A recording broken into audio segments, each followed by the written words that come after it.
Baik, kita mulai ya. Mbak Julfida sudah tes, Mbak Melisa? Belum. Belum, Ibu. Sebentar, saya teleponnya Mbak Zulfida, Ibu.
Mbak Zulfida sudah masuk, Bu. Baik, kita mulai nggih. Assalamualaikum warahmatullahi wabarakatuh. Waalaikumsalam warahmatullahi wabarakatuh. Waalaikumsalam warahmatullahi wabarakatuh. Kita review tentang asuhan persalinan pada bayi baru lahir dan balita ya, Mbak ya.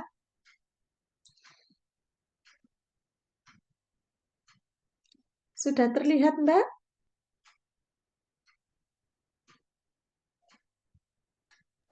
Sudah, Ibu. Oke, baik ya. Kita mulai saja tentang asuhan pada bayi baru lahir dan balita, nggih. Nah, kita harus tahu dulu tentang asuhan dari bayi baru lahir yang normal itu seperti apa sih. Jadi ketika bayi itu akan lahir, kita harus sudah menilai apakah cukup bulan apa tidak, kemudian warna kulitnya kemerahan apa tidak, tonus ototnya baik apa tidak, menangis kuat apa tidak ya. Nah, kalau semuanya itu memang baik, berarti kita lakukan asuhan BBL normal, yaitu diletakkan kering, kemudian ganti dengan kain yang kering ya, kemudian jepit, potong, ikat tali pusat, dan dilakukan IMD selama 1 jam. Kemudian untuk asuhannya memberikan salep mata dan suntikan Vitka 1 mg IM di paha kiri anterolateral setelah IMD selesai. Kemudian ini tujuan dari Vitka itu sebagai profilaksis perdarahan intrakranial ya. Jadi kalau bayi itu misalkan ada trauma saat persalinan, ada kaput, ada hematom, nah Vitka ini sebagai profilaksisnya agar tidak terjadi perdarahan intrakranial. Kemudian dilakukan pemeriksaan fisik head to toe ya untuk deteksi apakah ada kelainan bawaan atau tidak. Kemudian setelah 1 sampai 2 jam setelah suntikan Vitka, bayi diberikan imunisasi HB0 di paha kanan ya dengan catatan berat bayi lebih dari atau sama dengan 2.500. Kalau kurang dari 2.500, pemberian vaksinnya dipending dulu. Kemudian batasan hasil pemeriksaan fisik pada bayi baru lahir normal itu apa sih? Yang pertama dari usia kehamilan yaitu 37 sampai 41 minggu 6 hari. Kemudian dari antropometri dikatakan normal jika berat badan lahirnya 2,5 sampai 4 kilo. Kemudian panjang badan 48 sampai 52 cm dengan lingkar kepala normal 33 sampai 37 cm. Jika kurang dari 33 disebut dengan mikrosefali. Kalau lebih dari 37 kemungkinan hidrosefalus gitu ya. Kemudian warna kulit pada kondisi normal adalah merah muda, tidak sianosis, tidak biru. Kemudian untuk pemeriksaan fisik tanda-tanda vital, pernafasan bayi baru lahir adalah 40 sampai kurang dari 60 kali per menit. Jika kurang dari itu atau lebih dari 60 maka termasuk tidak normal ya, bisa sesak. Kemudian denyut jantungnya sama dengan DJJ ketika dalam perut 120 sampai 160 kali per menit. Untuk suhu tubuh adalah 36,5 sampai 37,5. Kemudian bayi menghisap kuat. Itu adalah batasan seorang bayi baru lahir dikatakan normal. Kemudian pada bayi baru lahir juga diperiksa refleks ya. Nah, yang pertama adalah refleks routing atau mencari puting susu ya dengan cara kita sentuh pipinya. Nah, dia nanti akan menoleh mencari seperti mencari puting susu ya. Kemudian saking menghisap, swallowing, menelan, kemudian berkedip. Babinski membuka jari-jari saat telapak tangan atau kaki ditoreh dengan jari, kemudian grasping, menggenggam, moro, kaget seperti akan memeluk ketika bayi diberi rangsangan. Kemudian tonic neck, bayi seolah-olah mengangkat kepala saat tubuhnya diangkat. Stepping atau walking, kaki bayi seolah-olah berjalan melangkah saat bayi diposisikan berdiri ya. Biasanya yang paling sering keluar itu refleks moro, routing, sucking, ya diinget-inget. Kemudian untuk diagnosa bayi baru lahir normal, gunakan informasi ini untuk mendokumentasikan perkiraan yang tepat untuk bayi sesuai dengan klasifikasi berikut. Kalau disebut kurang bulan, itu kurang dari 37 minggu, cukup bulan 37 sampai kurang dari 42 minggu, kemudian lebih bulan, lebih dari 42 minggu. Bayi yang lahir bayi lahir jam 13 dengan UK 38 minggu dengan berat badan 3000 gram. Maka diagnosisnya adalah neonatus cukup bulan sesuai masa kehamilan ya. Jadi 38 adalah cukup bulan, berat 3000 adalah sesuai dengan masa kehamilan. UK 35 minggu dengan berat badan lahir 2100, diagnosisnya adalah neonatus kurang bulan sesuai masa kehamilan. Kemudian UK 39 minggu, berat badan lahirnya 2000, maka diagnosisnya adalah cukup bulan karena 39, kecil masa kehamilan karena hanya 2000, harusnya lebih dari 2,5 kg. Kemudian pada UK 42 minggu, beratnya 4000, diagnosisnya adalah neonatus lebih bulan sesuai dengan masa kehamilan ya. Barangkali nanti ada soal diagnosis untuk bayi tersebut adalah, nah ini ya. Kemudian untuk kunjungan neonatus, KN1 dilakukan pada usia 6 sampai 48 jam. Kemudian KN2 pada usia 3 sampai 7 hari dan KN3 pada usia 8 sampai 28 hari ya. Batasan neonatus adalah sampai dengan 28 hari. Kemudian kondisi patologis pada bayi baru lahir yang pertama adalah asfiksia, di mana asfiksia itu adalah kegagalan bayi untuk bernafas secara spontan dan teratur pada saat lahir atau beberapa saat setelah lahir. Penyebabnya bisa dari faktor ibu, faktor bayi, maupun dari faktor plasenta. Kalau dari faktor ibu, lebih sering terjadi pada ibu dengan preeklamsi, eklamsia, partus lama, infeksi berat, maupun postmatur atau postdate biasanya. Kemudian dari faktor bayi, pada bayi yang prematur, ketubannya bercampur mekonium, ataupun kelainan kongenital, sangat berisiko terjadi asfiksia. Kalau dari faktor plasenta bisa karena infak itu karena mungkin sudah kehamilan postdate sehingga fungsi dari plasenta itu sudah tidak maksimal.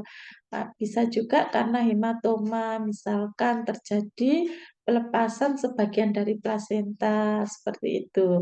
Kemudian bisa juga karena lilitan tali pusat sehingga ketika proses persalinan bayi akan mengalami hipoksi sehingga lahir dengan asfiksi, termasuk simpul tali pusat juga dan prolap tali pusat ya. Diingat-ingat itu adalah faktor risiko terjadinya asfiksia. Gejalanya seperti apa? Yang pertama, bayi tidak bernapas atau bernapas tapi megap-megap ya. Kemudian denyut jantungnya kurang dari 100 kali per menit, kulit sianosis atau pucat, tonus ototnya menurun. Diagnosis asfiksia tidak perlu menunggu skor Apgar ya. Jadi langsung dilihat setelah bayi lahir, dilihat bagaimana nafas apa tidak ya.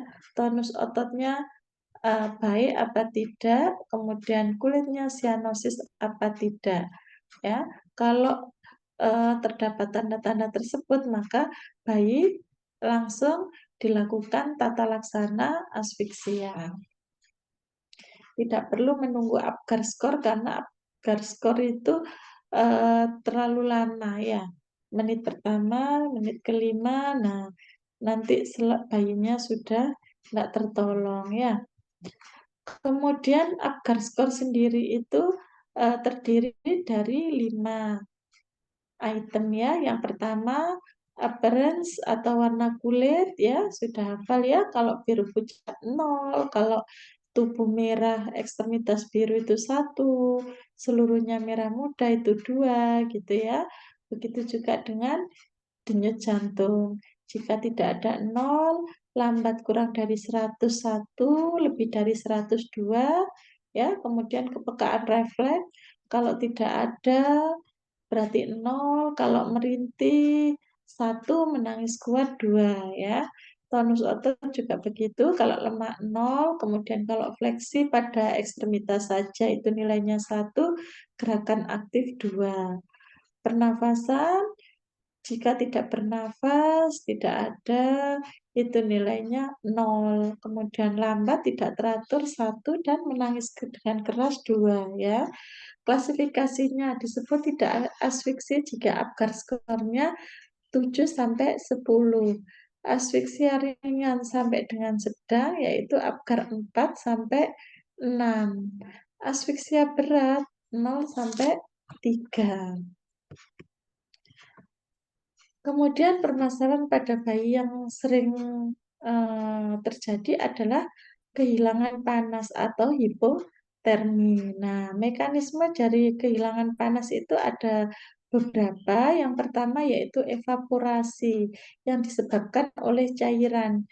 Jadi kehilangan panas akibat bayi tidak segera dikeringkan, akibatnya cairan pada tubuh, permukaan tubuh menguap. Ya, jadi kalau bayi baru lahir, tadi secara teori asuhannya adalah langsung dikeringkan ya. Tujuannya adalah menghindari adanya penguapan. Kemudian yang kedua adalah konduksi. Konduksi itu artinya bersentuhan langsung ya. Diingat-ingat konduksi itu penghantar, berarti bersentuhan langsung. Kehilangan panas akibat kontak langsung antara tubuh bayi dengan permukaan yang dingin ya. Misalkan ditimbang tanpa memakai baju gitu. Kemudian konveksi atau udara dingin. Kehilangan panas akibat bayi terpapar dengan udara sekitar yang lebih dingin. Misalkan bayi diletakkan dekat kipas angin. Nah, itu. Kemudian radiasi di dekat benda dingin. Kehilangan panas akibat bayi ditempatkan di dekat benda yang temperaturnya lebih rendah dari temperatur tubuh bayi ya. Itu adalah mekanisme kehilangan panas. Kemudian hipotermi sendiri mempunyai gejala tubuh bayi menjadi kaku, dingin, suhu kurang dari 36 derajat atau 36,5 derajat. Dampak hipotermi apa sih? Bayi akan membakar cadangan lemak dalam tubuh dan menghabiskan cadangan glukosa sehingga menimbulkan hipoglikemi. Hipoglikemi sendiri akan menyebabkan bayi kehilangan kekuatan bernafas sehingga terjadi gagal nafas ya. Itulah makanya kenapa penting sekali bayi untuk dilakukan IMD ya untuk menjaga suhu tubuhnya. Kemudian metode kanguru, caranya yaitu bayi telanjang dada, hanya memakai popok, topi, kaos tangan, dan kaos kaki, diletakkan telungkup di dada dengan posisi tegak atau diagonal. Tubuh bayi menempel atau kontak langsung dengan ibu. Atur posisi kepala, leher, badan dengan baik untuk menghindari terhalangnya jalan napas. Kemudian kepala menoleh ke samping di bawah dagu ibu. Lengan dan kaki bayi dalam keadaan fleksi seperti posisi kata. Kemudian fiksasi dengan selendang ya. Kemudian kondisi patologis yang lainnya adalah ikterus neonatorum ya. Jadi ikterus sendiri dibedakan menjadi dua, yaitu ikterus yang fisiologis dan ikterus yang patologis. Dikatakan fisiologis yang bagaimana? Yang pertama, jika timbul kuningnya setelah 24 jam ya. Kemudian ketika dicek lab peningkatan bilirubin tidak lebih dari 5 mg per desiliter dalam 24 jam ya. Mencapai kadar puncak pada hari ketiga sampai hari kelima. Pada bayi kurang bulan kadar puncaknya adalah hari keempat hingga hari ketujuh dan kadar maksimal tidak lebih dari 15 mg per desiliter. Kemudian menghilang pada hari ke-7, pada bayi kurang bulan akan menghilang sejak hari ke-14 ya. Jadi kalau sudah 24 jam kemudian icterus, nah itu berarti masih kategori fisiologis ya. Kemudian pada bayi yang prematur kok belum hilang kuningnya padahal sudah lebih dari 14 hari ya. Jadi kalau pada kondisi prematur itu memang hilangnya icterus itu lebih lambat ya. Kemudian kalau disebut icterus patologis yang bagaimana? Yang munculnya pada 24 jam pertama atau lebih dari menetap lebih dari 14 hari masih tetap kuning itu patologis ya. Peningkatan bilirubinnya lebih dari 5 mg per desiliter per 24 jam ya. Jadi kalau tadinya hanya 8 kemudian menjadi 13, nah itu berarti patologis ya. Kuning menetap setelah hari ke-7 atau setelah hari ke-14 ya. Jadi kuningnya tidak hilang-hilang. Itu termasuk kondisi icterus yang patologis. Untuk cek lab kadar bilirubin total lebih dari 15 mg per desiliter. Kemudian untuk trauma persalinan ada yang namanya kabut succedaneum dan sepal hematum ya. Perbedaannya apa? Kalau kabut itu menonjol, lunak, batas tidak tegas, tidak berfluktuasi, dapat melampaui sutura ya. Dengan dapat cepat menghilang dengan sendirinya 3 sampai 6 hari ya. Tidak memerlukan terapi apapun, cukup diobservasi saja. Kakak ke BPS, Mas. Kemudian kalau perbedaannya dengan sepal hematum, ada benjolan difus, batasnya tegas dan tidak melewati sutura. Ya, biasanya keras. Timbul setelah beberapa jam bayi lahir, 6 sampai 8 jam. Akan hilang dalam 2 sampai 8 minggu ya. Jadi kalau tidak banyak nanti bisa diserap oleh tubuh, tapi lebih lama hilangnya. Jika ditemukan di PMB segera lakukan rujukan. Jika ditemukan di rumah sakit, lakukan kolaborasi dengan dokter spesialis anak ya. Kemudian masalah kulit pada bayi. Yang pertama adalah miliriasis, kemerahan disertai dengan gelembung kecil berair yang timbul akibat keringat berlebihan seperti sumbatan saluran kelenjar keringat atau biang keringat. Gunakan pakaian tipis dan menyerap keringat ya. Kalau orang Jawa kadang bilang itu karena kena asin. Nah, seperti itu. Itu termasuk gangguan kulit miliriasis. Kemudian ada seborea, peradangan pada kulit bagian atas yang menyebabkan timbulnya sisik pada kulit kepala, wajah, dan kadang pada bagian tubuh lainnya ya. Jadi kayak bersisik putih-putih, nah itu namanya seborea. Kemudian hemangioma adalah tumor jaringan, tumor jinak, atau tumor vaskular akibat proliferasi atau pertumbuhan yang berlebih dari pembuluh darah yang tidak normal ya. Jadi kadang ada kayak seperti toh tapi timbul. Nah, kemudian bisa melebar. Nah, itu adalah hemangioma. Kemudian masalah kulit lainnya yaitu bercak mongol atau bercak atau tompel berwarna biru pada kulit yang muncul pada bayi saat dilahirkan. Nah, seperti itu gambarnya.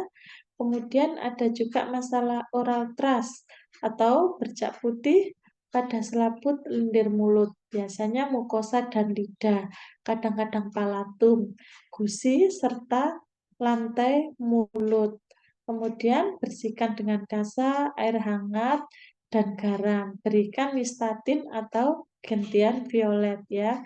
Karena biasanya itu oral thrush itu timbul karena sisa-sisa susu ya yang bisa menyebabkan tumbuhnya jamur. Kemudian diaperas atau ruam popok adalah bintik-bintik warna merah dan bercak-bercak kasar di tengah daerah berwarna lebih merah dari kulit yang tertutup oleh popok ya, diberikan salep zinc oksida. Kemudian kondisi patologis yang lainnya adalah diare ya. Diare sendiri dibagi menjadi 3, yaitu dehidrasi berat. Terdapat minimal 2 gejala, apakah letargi atau tidak sadar, mata cekung, tidak bisa minum atau malas minum, kemudian cubitan perut kembali sangat lambat atau lebih dari 2 detik. Nah, itu adalah dehidrasi berat. Tata laksana menurut MTBS adalah beri pengganti cairan dengan pemasangan infus dan rujuk segera. Kemudian kalau dehidrasinya sedang atau ringan, bisa terdapat lebih dari 2 tanda berikut, yaitu bayi rewel atau gelisah, mata cekung, minum dengan lahap, seperti kehausan, cubitan kulit kembali lambat. Nah, cara penata laksanaannya yaitu dengan diberikan oralit dan tablet zinc 10 mg selama 10 hari berturut-turut dan melakukan kunjungan ulang 3 hari jika tidak membaik ya. Kemudian kalau diare tanpa dehidrasi yaitu tidak terdapat cukup tanda untuk diklasifikasikan sebagai dehidrasi ringan atau berat. Ya, jadi kalau hanya BAB tapi tidak ada mata cekung, tidak gelisah, tidak haus, nah tapi dia mengalami diare misalkan 5 kali. Nah, kalau tidak ada tanda-tanda tersebut berarti diare tanpa dehidrasi ya. Kemudian tata laksana yaitu anjurkan ibu untuk memberi anak minum lebih banyak minum ASI atau cairan lainnya, kemudian beri tablet zinc 10 mg selama 10 hari. Untuk balita, ini untuk bayi ya, usia 0 sampai 6 adalah ASI saja. 6 sampai 9 bulan ASI dan makanan lumat atau bubur saring. Usia 9 sampai 12 bulan ASI dan makanan lembek, yaitu bubur lembek atau nasi tim ya. Jadi kalau kurang dari 9 bulan masih bubur saring. Tapi kalau sudah 9 bulan sudah boleh makan bubur lembek dan nasi tim. Lebih dari 12 bulan ASI dan makanan keluarga. Ya. Kemudian gizi seimbang, 1 porsi makan itu harus mengandung karbohidrat ya. Bisa dari nasi, kentang, ubi, singkong. Nah, kemudian ada protein hewani, bisa ikan lele, ayam, hati, ikan laut, seperti itu. Kalau untuk contoh protein nabati yaitu tahu, tempe, kacang merah, dan kedelai. Untuk vitamin dan mineral bisa didapat dari wortel, bayam, kangkung gitu ya. Kemudian makan pagi 6 bulan. Bubur, nasi, cincangan hati ayam, ayam giling, tempe dianjurkan, bayam. Ini adalah contoh menunya ya. Kemudian pemantauan tumbuh kembang. Tumbuh itu adalah pertumbuhan itu adalah bertambahnya secara fisik ya. Jadi antropometrinya bertambah, alat panjang badan atau tinggi panjangnya juga bertambah, kemudian berat badannya juga meningkat, itu disebut dengan tumbuh. Kalau kembang adalah kemampuan anak eh, baik psikososial, psikomotor, seperti itu kognitif, motorik kasar, motorik halus seperti itu ya. Bisa dipantau dengan menggunakan KPSP. Ini adalah rumus cepat untuk menghitung berat badan ideal pada bayi. Usia 6 bulan, kondisi normal, berat badan 2 kali dari berat badan lahir. Misalkan lahirnya 3 kilo, maka usia 6 bulan harusnya 6 kilo. Kemudian pada usia 12 bulan, 3 kali berat badan lahir. Pada usia 1 tahun, 4 kali berat badan lahir ya. Misalkan anak usia 12 bulan lahir 3.000. Saat ini BB 8,5. Berapakah BB ideal sesuai usia anak tersebut? Berarti 3 kali berat lahirnya 3.000 kali 3 9.000 1000 gram atau 9 kilo ya. Kemudian KPSP sendiri itu komponen pemantauannya bisa meliputi motorik kasar, motorik halus, sosial atau kemandirian, dan bahasa ya. Jadi motorik kasar itu adalah kemampuan gerak otot besar, misalkan berjalan, berdiri, merangkak, seperti itu. Kalau motorik halus adalah kemampuan koordinasi antara mata dan tangan dan gerakan jari. Contohnya apa? Menulis, menyuap, menumpuk balok, seperti itu. Kemudian sosial atau kemandirian, kemampuan berinteraksi dan memenuhi kebutuhannya sendiri. Contohnya adalah main ciluk bam, menoleh saat dipanggil, memakai sepatu sendiri, seperti itu. Kemudian kemampuan bahasa, yaitu kemampuan untuk berkomunikasi, contohnya bersuara mama, papa, seperti itu. Nah, KPSP sendiri terdiri dari 10 pertanyaan yang dijawab dengan ya atau tidak sesuai dengan hasil pengamatan bidan kepada anak ya. Kemudian jadwal pemantauan tiap 3 bulan pada usia 3 sampai 24 bulan ya. Jadi usia 3 sampai 2 tahun perlu dilakukan penilaian KPSP setiap 3 bulan sekali ya. Kemudian setelah 2 tahun maka deteksi dapat dilakukan setiap 6 bulan ya. Kemudian untuk hasil interpretasinya ya, bila skornya 6 atau kurang jawaban yang iya, maka dikategorikan sebagai penyimpangan, harus dirujuk ke rumah sakit. Catat jenis penyimpangan yang ditemukan. Kalau 7 sampai 8 jawaban iya, berarti meragukan ya. Intervensinya apa? Mengajari orang tua untuk melakukan stimulasi, terutama pada keterampilan yang kurang sesering mungkin. Kemudian melakukan penilaian ulang 2 minggu ke depan ya. Jadi kalau meragukan itu diulang 2 minggu lagi ya. Harapannya setelah 20 minggu dapat stimulasi maka akan menjadi normal. Kemudian untuk usia 9 untuk jawaban 9 atau 10 jawaban iya, maka interpretasinya adalah sesuai tahap perkembangan ya. Intervensinya apa? Dipuji ibunya ya, ajarkan ibu untuk menstimulasi KPSE di tahap berikutnya menggunakan buku KIA ada, kemudian ajarkan untuk melakukan screening secara rutin.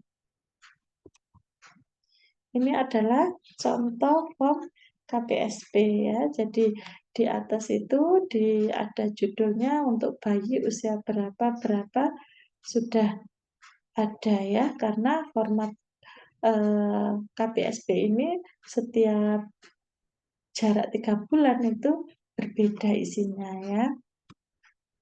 Kemudian untuk jadwal imunisasi dasar ya, hepatitis segera diberikan setelah lahir, kemudian usia 1 bulan BCG dan polio, setelah 2 bulan DPT, HIV, polio, dan sekarang ditambah PCV dan rotavirus. Kemudian 3 bulan juga sama DPT, HB, polio, kemudian ada PCV, ada rotavirus ya. Kemudian pada usia 4 bulan DPT, hepatitis HIV, polio 4, IPV, kemudian 9 bulan diberikan imunisasi campak.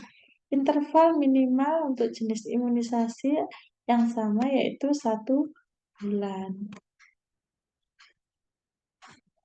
Nah, ini nanti bisa dibaca sendiri ya untuk cara pemberian, dosisnya ya sudah hafal insya Allah. Kemudian ada efek sampingnya juga.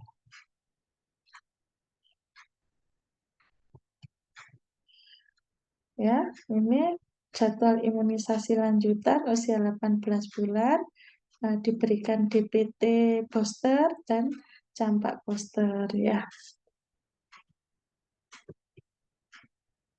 Kontraindikasi imunisasi yaitu jika demamnya kurang dari 38,5 dan diare ringan, boleh dilakukan imunisasi. Tapi jika demamnya tinggi, diare berat dengan dehidrasi, tidak boleh imunisasi. Terima kasih. Mbak, berarti soalnya belum dikerjakan ya, karena tadi kan enggak tahu, dikira enggak ada. Langsung kita baca bareng-bareng ya, langsung kita jawab ya. Iya, Bu.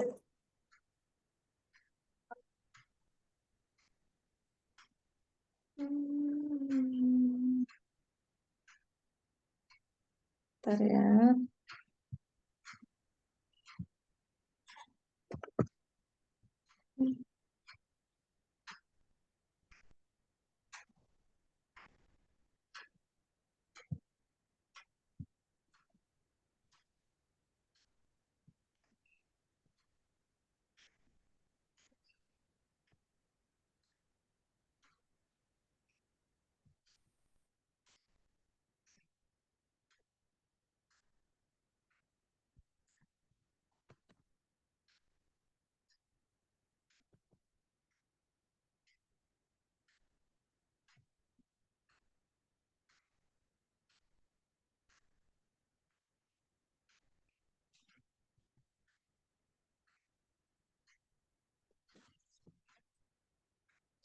Sudah terlihat, Mbak?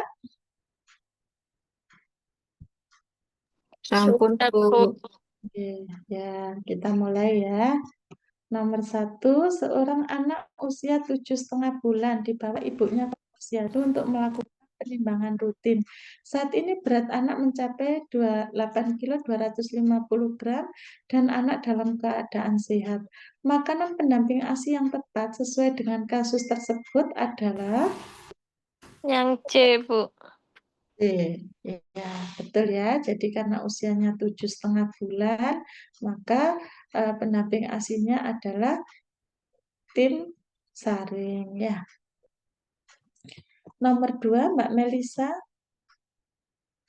Ibu bersama anak L datang ke posyandu untuk memeriksakan tumbuh kembang anak pada tanggal 10 April 2021. Sementara itu, balita tersebut lahir tanggal 16 Agustus 2009. Usia balita tersebut adalah 1 tahun 8 bulan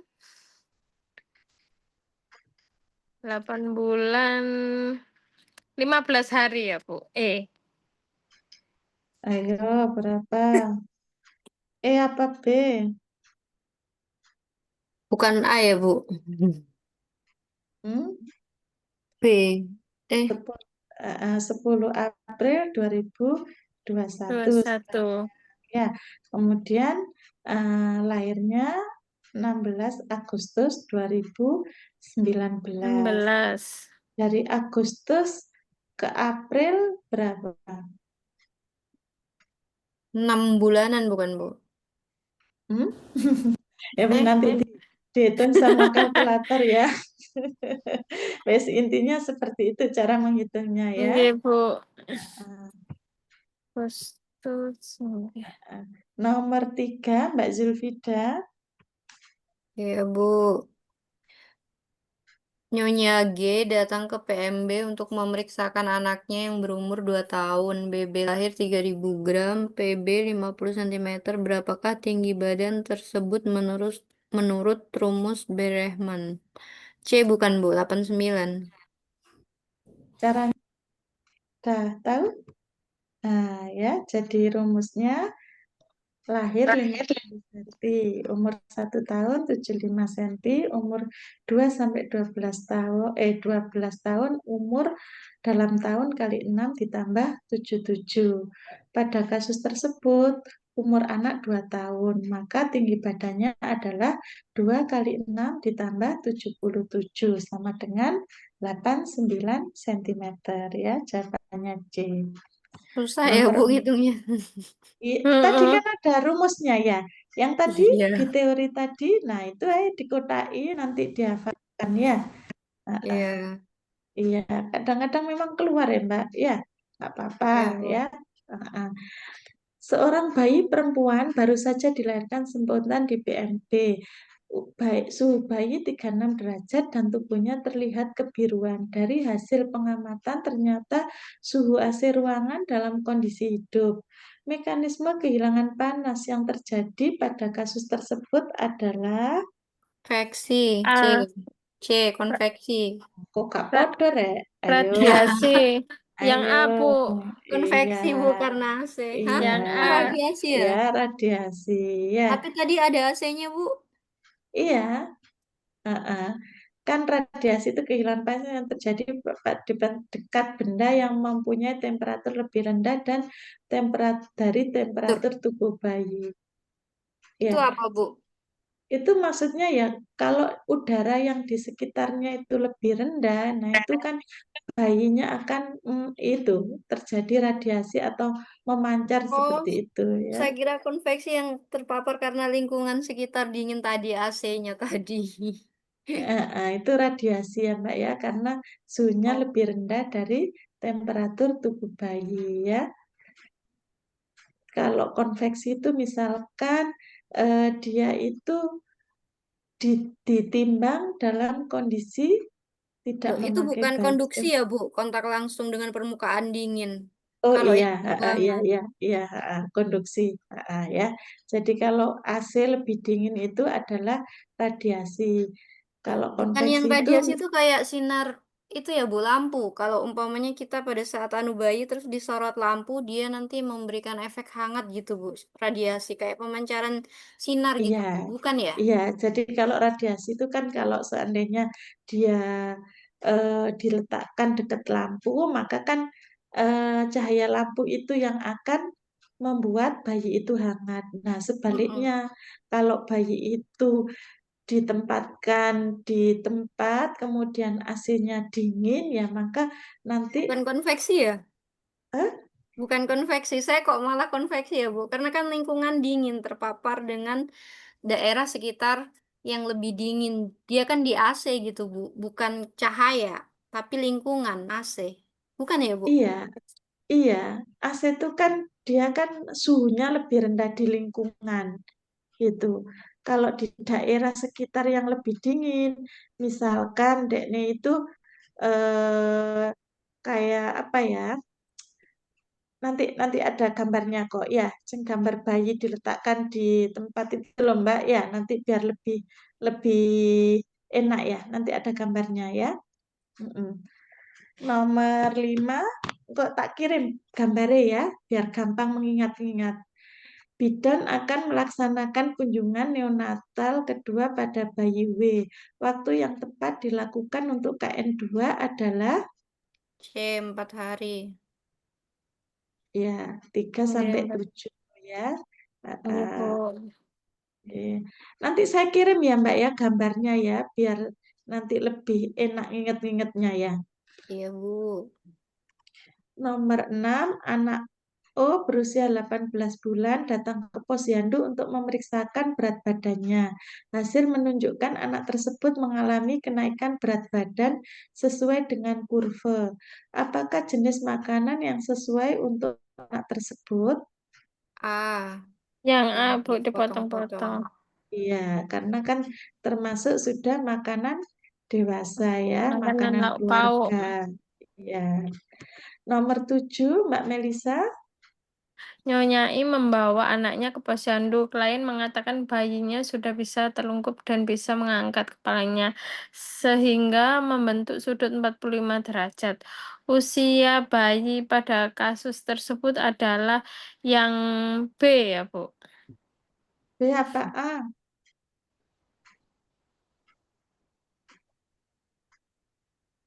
Sudut 45 kan masih kecil ya. Nggih, Heeh. Bu. Ya, jadi saat bisa mulai mengangkat, bisa Nggih, Bu. telungkup, itu 3 bulan ya. Nomor 8, Mbak Yulfida. Nyonya W membawa bayinya bayi P yang berusia 9 bulan ke PMB. Hasil pemeriksaan menunjukkan keadaan bayi sehat, berat badan 10 kilogram, panjang badan 70 cm. Dosis imunisasi yang diberikan oleh bidan sesuai dengan kasus tersebut adalah D 0,5 mili. Iya, betul ya, campak ya. Hmm. Kemudian Nyonya K membawa bayinya yang berusia 1 bulan ke posyandu.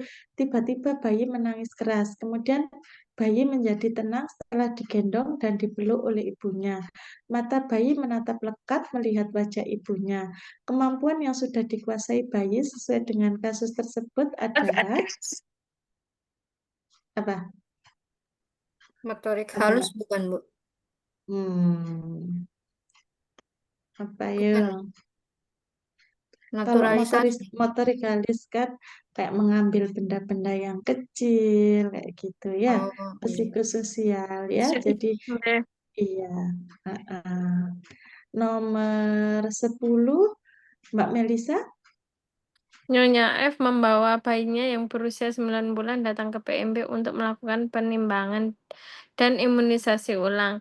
Hasil pemeriksaan BB 8 kilo, panjang badan 58. Bayi sedang dalam keadaan sehat. Pemberian imunisasi yang sesuai dengan usianya adalah yang Ibu campak. Ya, campak ya. Terus nomor 11 Mbak Zulfida. Anak B berusia 3 tahun melakukan pemeriksaan di posyandu. Bidan meminta anak tersebut mengambilkan bola di dekat lemari. Dan anak tersebut bisa mengambilkan bolanya, serta memberikannya kepada bidan. Jenis tes yang digunakan adalah B. KPSP. Oh, KPSP tadi kan. SDIDTK. eh, SDIDTK. Ayo apa tesnya? Ayo tes. SDIDTK atau? Enggak loh. Bukan, Kalau Bu. bukan, jadi itu kan termasuk diperintah, kemudian dia mendengar, kemudian dia Oh, tes ya, dengar itu ya? iya Iya, betul ya, oke. Yang jawabannya D D ya. ya, iya. Nomor 12 Nyonya K melahirkan bayi 2 hari yang lalu di PMB. Saat lahir, Apgar skor 8810, berat badan 3000, panjang badan 47, tidak ada kelainan bawaan. Sekarang bayi akan pulang ke rumah. Kapan akan dilakukan kunjungan neonatal kedua pada kasus tersebut?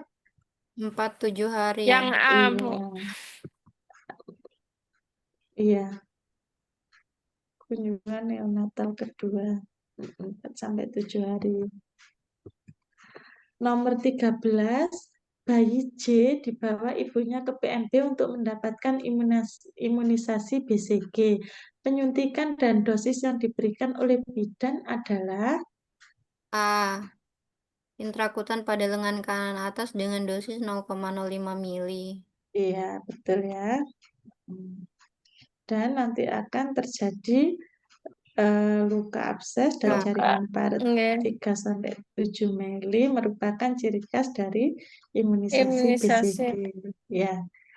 Nomor 14, Nyonya E mempunyai 2 anak yang berusia 3 tahun dan 3 bulan. Saat ini anak pertama memiliki kebiasaan mengompol dan menangis serta membuat rewel adiknya dibandingkan sebelumnya. Bagaimana tindakan ibu yang tepat? Yang E, Eh, Bu. Ya, betul ya, melibatkan kakaknya ya. Jadi biar merasa sama-sama diperhatikan ya. Nomor 15, Mbak Melisa. Anak L berusia 7 bulan datang ke posyandu bersama ibunya untuk ditimbang pemeriksaan BB 6 kilo, tinggi badan 58. Anak tersebut dalam keadaan sehat dan tidak ada keluhan apapun. Apakah kemampuan motorik yang seharusnya dimiliki oleh anak tersebut? 7 bulan. 7 bulan itu duduk ya, Bu. Iya, motorik kasar itu kan melibatkan otot-otot yang besar ya. Jadi jawabannya adalah duduk ya. Nomor 16, Mbak Yulvi. Nyonya H berusia 29 tahun, baru saja melahirkan 6 jam yang lalu. Hasil pemeriksaan menunjukkan ekstremitas bayi tampak kebiruan dan suhu 35,6 derajat Celcius. Konseling yang tepat pada kasus tersebut adalah A. ASI eksklusif. Iya, konseling ya. Eh, Suhunya 35,6, ayo. Apa? Yang B, Bu, yang B. Iya, Nah, kanguru. Ya, itu ada enggak. suhu 36,5. Ya, 35,6. Oh, berarti enggak, Hipotermia. kita enggak mesti melihat itu ya, Bu. Apa dari berat badannya? Metode kanguru itu untuk semuanya kayak gitu. Saya kira kalau dengan ASI eksklusif juga bisa hangat karena kan disusui Ini jadi kan, lebih dekat. Mbak, Mbak, Hah? Bayi ini kan baru tidak lahir. ada, tidak ada berat badannya, Mbak. Oh. Lah Iya iya, kan? maksudnya kita nggak Nah, melihat berat badan biasa metode kanguru kan diperuntukkan untuk yang BBLR ya, Bu? Enggak ya? iya.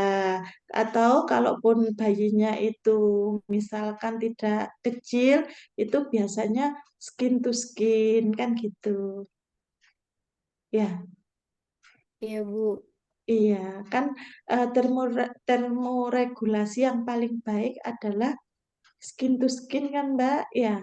Nah, di Nggih. sini kan tidak ada pilihan itu, adanya kan metode kanguru. Di situ nggak ada berat badannya. Jadi kita pilih untuk menghangatkan dulu. Yang paling penting kan dia hipotermi. Nah, dari pilihan itu untuk mengatasi hipotermi kan yang paling benar kan metode kanguru. Kalau ASI eksklusif itu kan bisa ditetei saja. Kecuali kalau IMD misalkan seperti itu skin to skin gitu ya. Iya, Bu, iya. Memang jawabannya kadang mirip-mirip. Nomor 17, seorang anak berusia 1 tahun 6 bulan dibawa oleh ibunya ke PMB untuk dilakukan pemeriksaan pertumbuhan. Berat badan saat lahir 3.500 dan panjang badan 47. Berat badan normal anak saat ini adalah 1 tahun 11. 6 bulan. 11 bukan, Bu? Hmm? 11. 11 apa 11,2? Kita hitung ya. Nah, ini berat lahirnya 3,25. Kemudian kalau berat badan usia 3 sampai 12 menggunakan rumus usia dalam bulan ditambah 9 dibagi 2. Kalau berat badan usia 1 sampai 6 tahun, rumusnya adalah usia dalam tahun kali 2 ditambah 8. Ya. Kemudian berat badan usia 6 sampai 2 tahun, usia dalam tahun kali 7 dikurangi 5. Pada kasus ini, berat badan normal anak dihitung dengan rumus usia dalam tahun kali 2 ditambah 8. Ya, jadi 1,6 kali 2 ditambah 8 sama dengan 11,2. Ya,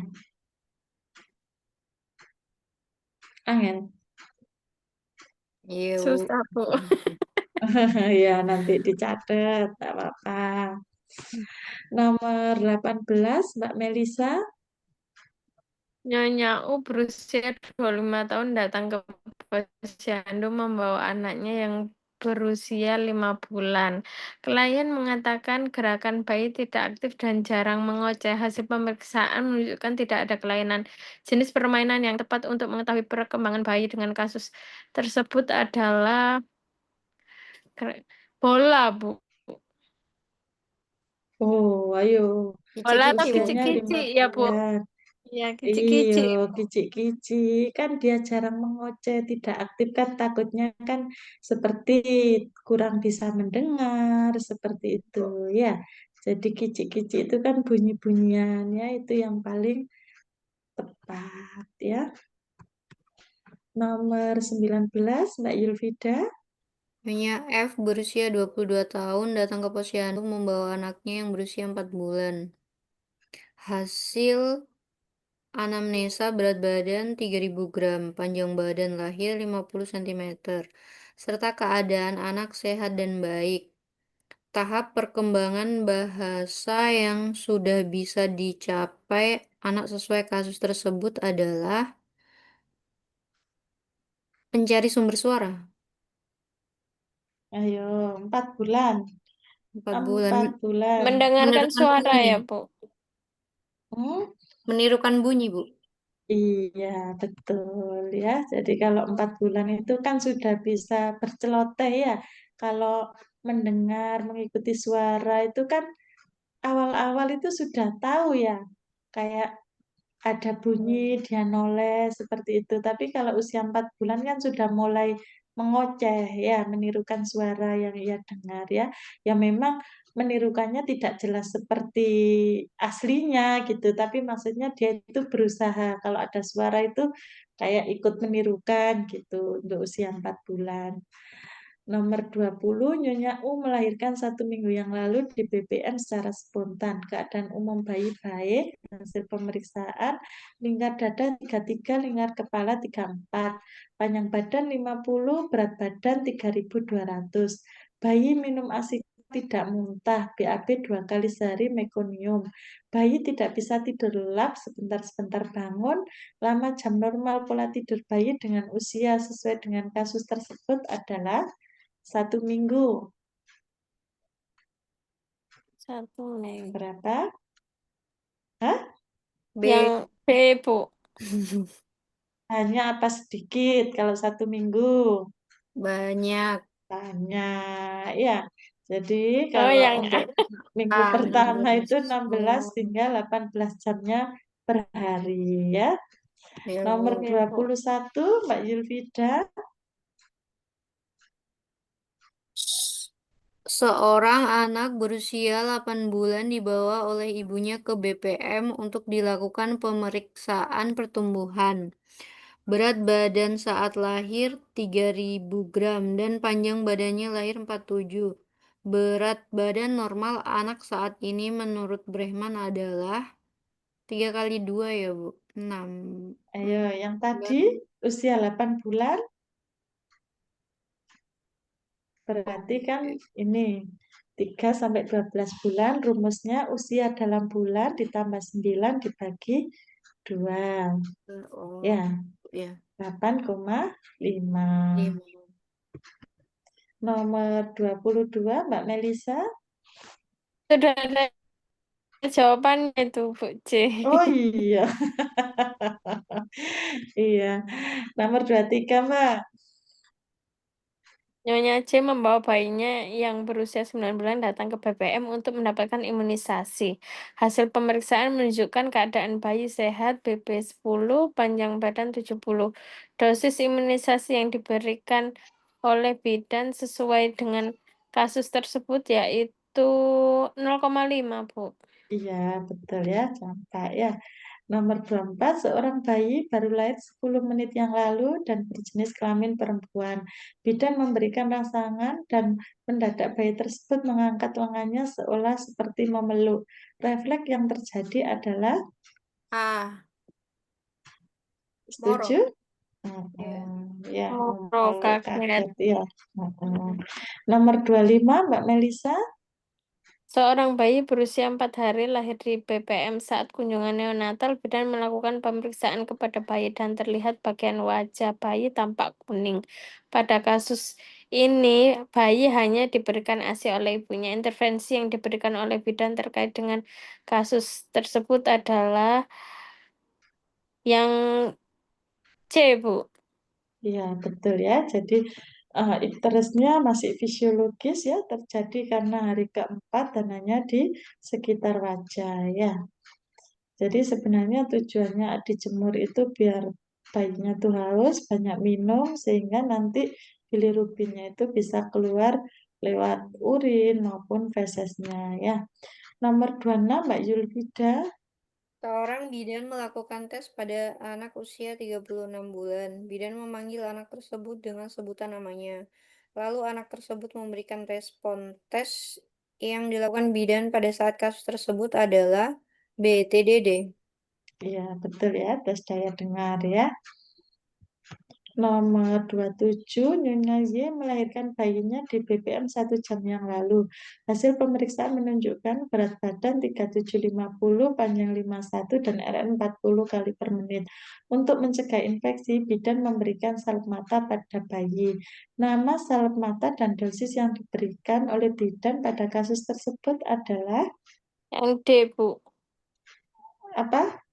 D apa C ya, Bu? Ayo. Tetra ya, Bu? Tetrasilin ya? Iya, Oh, B ya, tetra. tetrasiklin ya. Iya, Bu. Nomor 28, Mbak Melisa. Seorang bayi laki-laki baru saja lahir di BPM dalam kondisi tidak menangis, warna kulit kebiruan, dan tonus otot lemah. Hasil penilaian setelah dilakukan langkah awal resusitasi, bayi bernafas, frekuensi jantung 100 kali per menit, dan warna kulit akrosianosis.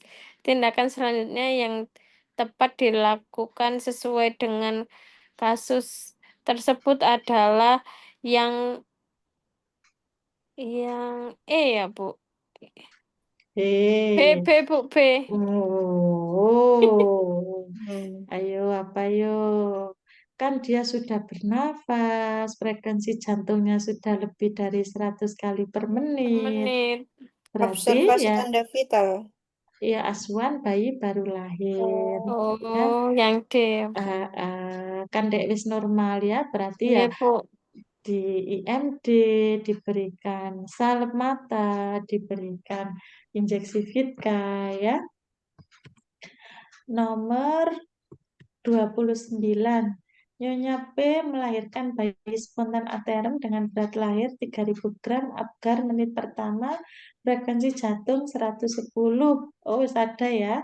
Ya, jadi kalau frekuensi jantung 110 nilainya 2, napas lambat tidak teratur 1, tonus otot fleksi 1, ya 4 berarti, kemudian refleks sedikit 1, 5, dan ekstremitas tubuh kemerahan. Berarti 1,6. Nilainya adalah 6. Nomor 30, Mbak Melisa. Seorang anak berusia 36 bulan dilakukan pemeriksaan SIDT-TK. Pada saat dilakukan pemeriksaan, anak tidak memperhatikan dan asik main sendiri, bahkan tidak bisa diam. Tes yang cocok dilakukan pada anak sesuai dengan kasus tersebut adalah yang B ya, Bu. C. C. Ojo beta. B GPPH. itu KPSP itu artinya menyeluruh ya. Jadi Menurung kalau gitu. KPSP itu adalah kuesionernya ya. Tapi kalau untuk tesnya ya C. sendiri-sendiri ya. C ya, gangguan GPPH. pemusatan perhatian ya. Gitu. Ya Mbak ya. Iya, Bu. Kalau KPSP itu adalah kuesionernya ya. Jadi ada macam-macam. Nah, untuk jenis-jenisnya itu kan untuk autis ada sendiri, untuk anak dengan ADHD itu ada sendiri, kayak gitu ya. Nomor 31, Nyonya O datang ke BPM bersama bayinya yang berusia 2 bulan untuk mendapatkan imunisasi BCG. Cara penyuntikan imunisasi BCG adalah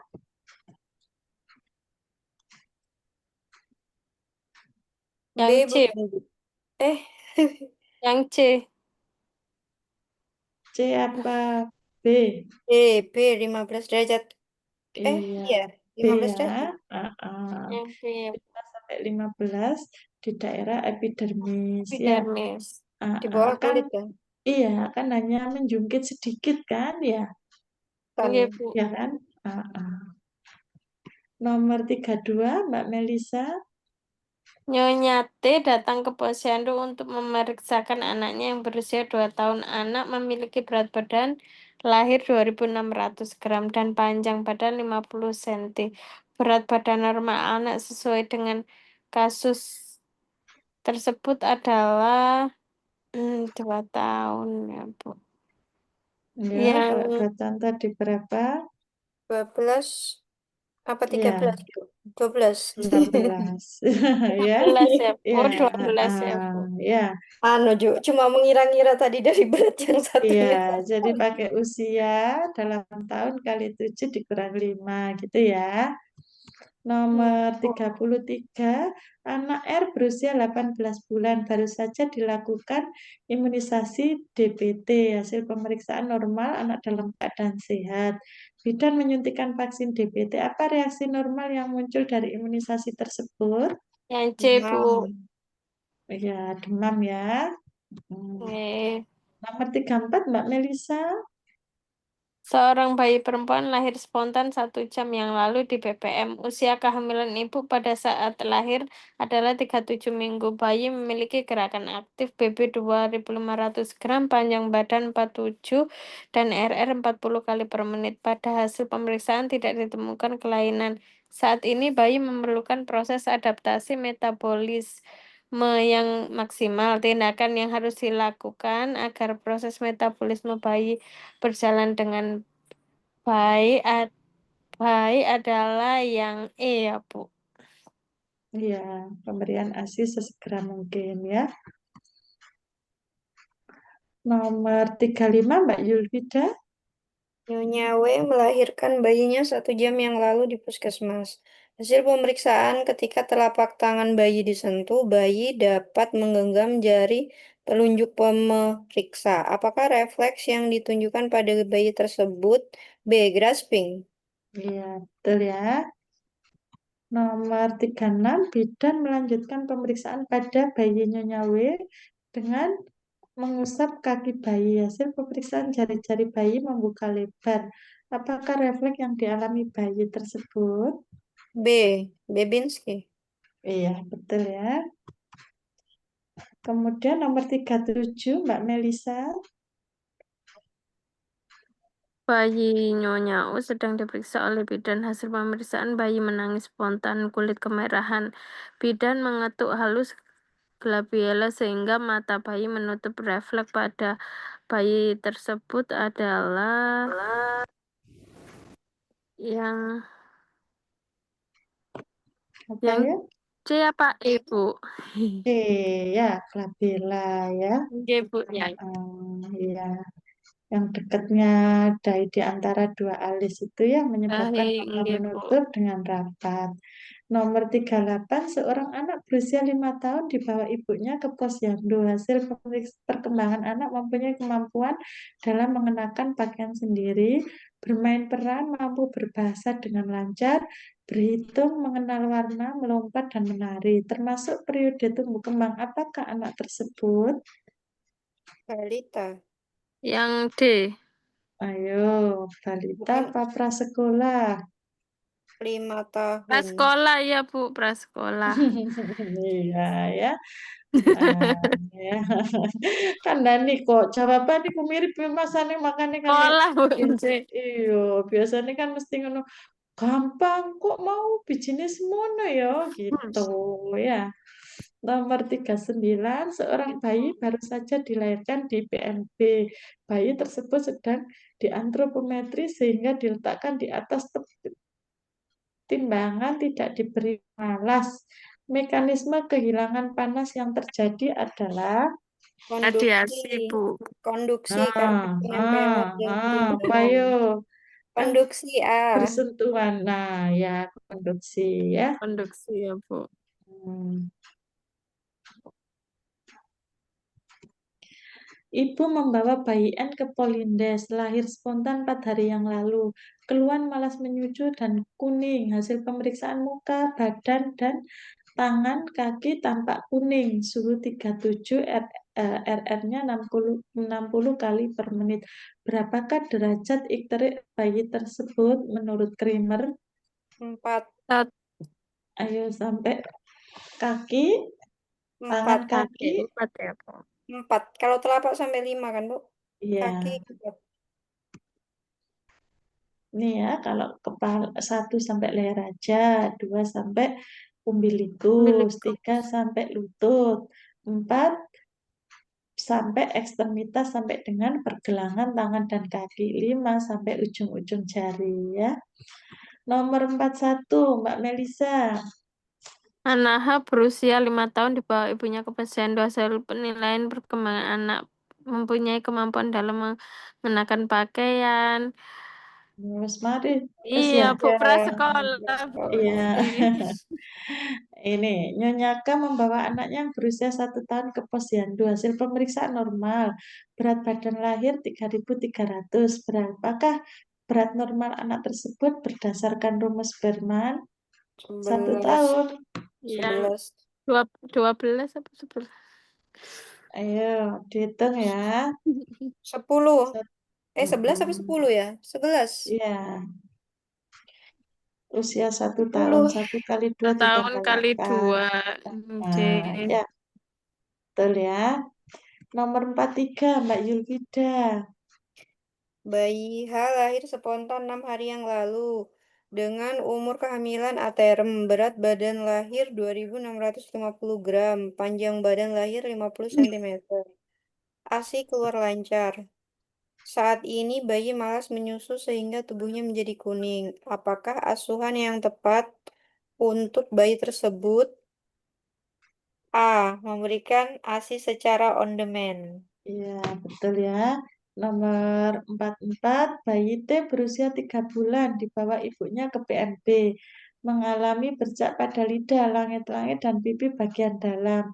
Bercak tersebut sulit hilang. Menurut ibu, bayi tersebut minum ASI dan sekali diberikan supor, tapi belum diberikan makanan tambahan. Tindakan apa yang dilakukan oleh bidan sesuai dengan MTBS?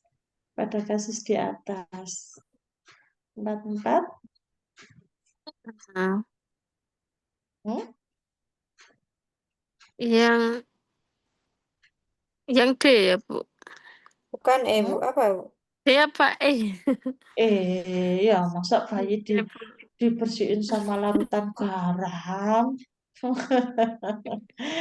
Ya. Dibersihkan pakai kasar. Air hangat. Iya. Nomor Nggak ada empat pilih. lima, Mbak Melisa. Bayi P berusia 2 minggu, berat badan lahir 2.700 gram, panjang lahir 48 cm, jenis kelamin perempuan dan dapat menyusu dengan bayi. Ibu mengeluhkan bayi sering rewel. Dari hasil pemeriksaan didapatkan hasil terdapat bintik kemerahan pada paha atas hingga bokong. Apakah tindakan yang tepat dilakukan oleh bidan?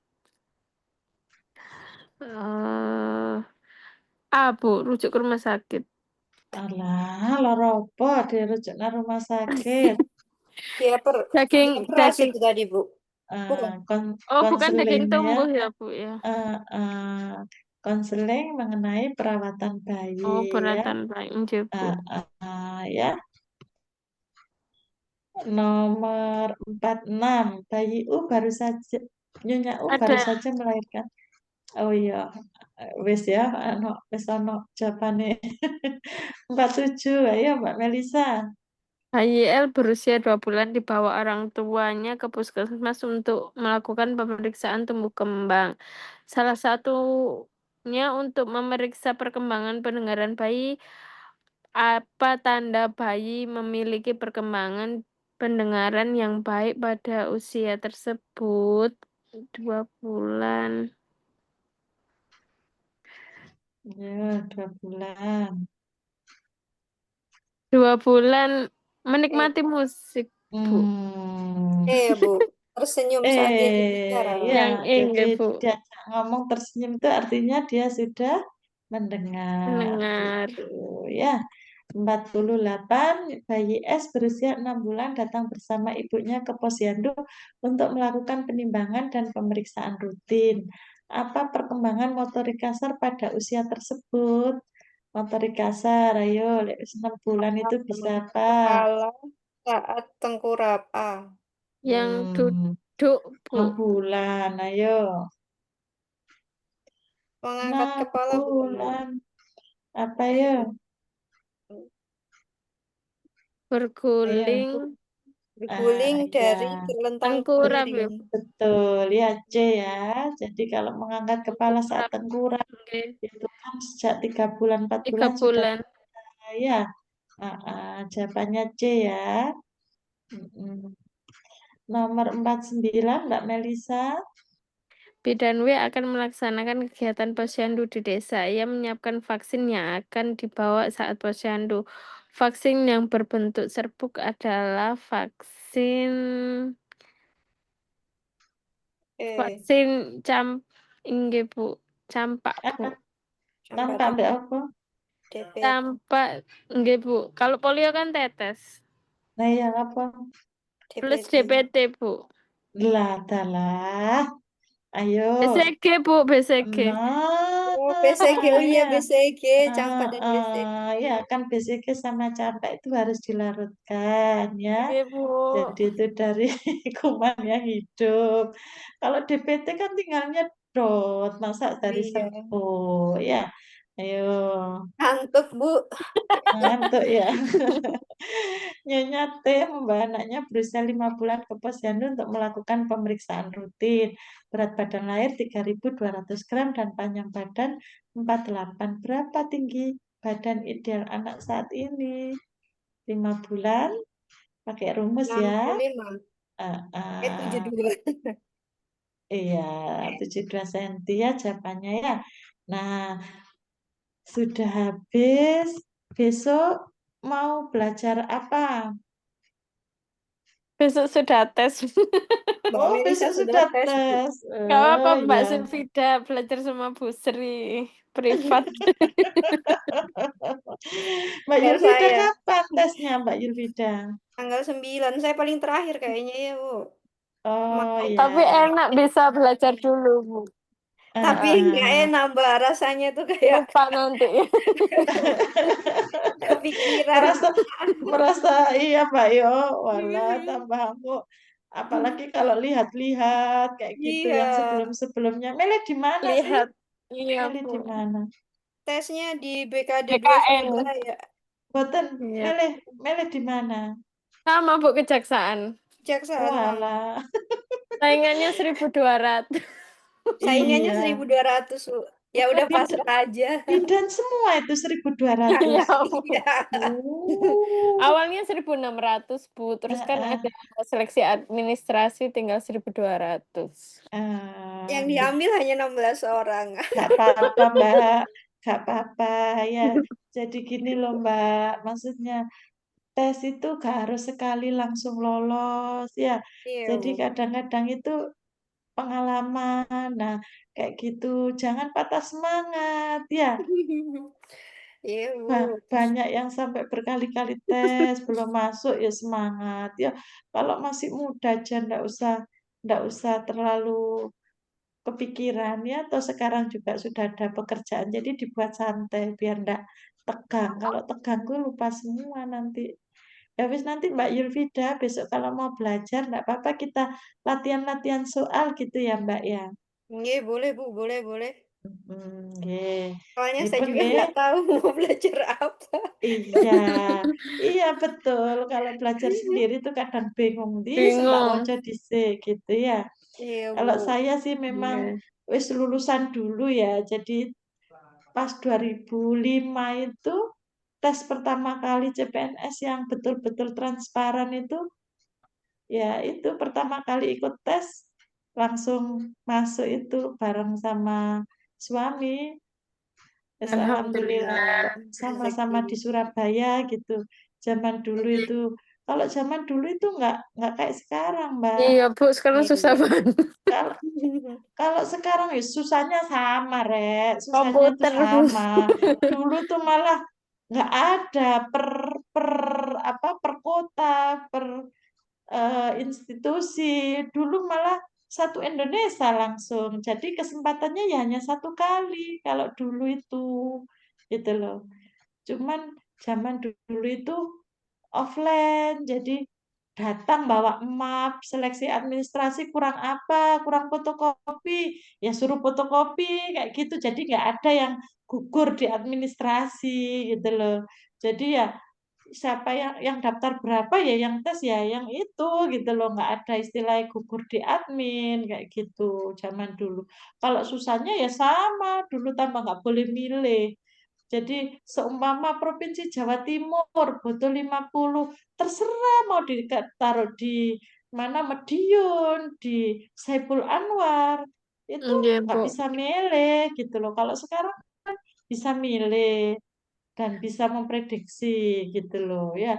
Jadi semuanya plus minus ya. Pokoknya yang penting semangat ya Mbak, semangat ya. Ya, bismillah, Bu. Nggih. Bismillah. Wes, sudah Mbak Melisa besok tes, sekarang nang Oke, tidur, Bu. istirahat ya, Semoga jangan Belum sampai lancar siap. tesnya, ngantuk. mendapatkan nilai yang Amin. terbaik. Iya, Bu Melisa. amin. Ya, Pesimis, Bu. iya, yang penting berusaha Iya, ya, nggak apa-apa buat pengalaman ya Mbak ya. Ini ya, pun ya, saya bismillah. akhiri. Mohon maaf jika ada kurangnya. Saya akhiri. Wassalamualaikum warahmatullahi wabarakatuh. Terima kasih, Bu. Waalaikumsalam Waalaikumsalam. Sama-sama. warahmatullahi wabarakatuh. Nggih.